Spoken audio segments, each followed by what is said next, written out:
বাচ্চারা বাড়িতে নেই গত কয়েকদিন ধরে রান্না বান্নাতেও কিন্তু ভাটা পড়েছে। তেমন কিছু একটা রান্না করতে ইচ্ছেই করে না। গতদিন সকালবেলা বউ খোদা এবং চাপা শুটকির ভর্তা করেছিলাম। সকালবেলা এটা দিয়ে দুইজনে খুব ভালো করে খেয়ে নিলাম। তারপর দুপুরের দিকে আপনাদের ভাইয়া শুনলাম দাওয়াত আছে, তো এটা শুনে তো আরো বেশি খুশি লাগলো, কারণ রান্নার কোনো ঝামেলাই করতে হবে না।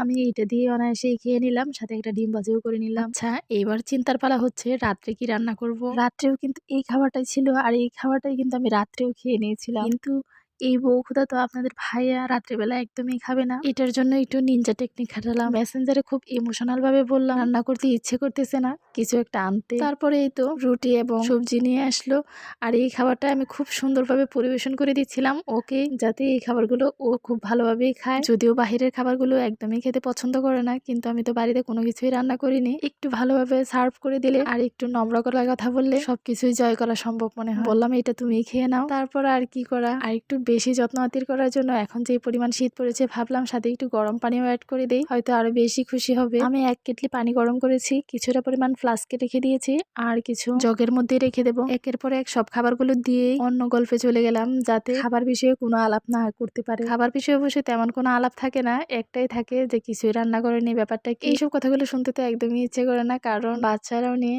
আর নিজেও খুব অলস, সবকিছু মিলিয়ে আসলে রান্না করতে এখন ইচ্ছেও করছিল না। তাই খাবারগুলো তাড়াতাড়ি দিয়ে ওর সাথে অন্য গল্পে চলে গেলাম, কি করেছে বা কি হয়েছিল এই সমস্ত বিষয়গুলো আমি একের পর এক বলতে শুরু করে দিলাম, আর ও খাবারগুলো খাচ্ছিল।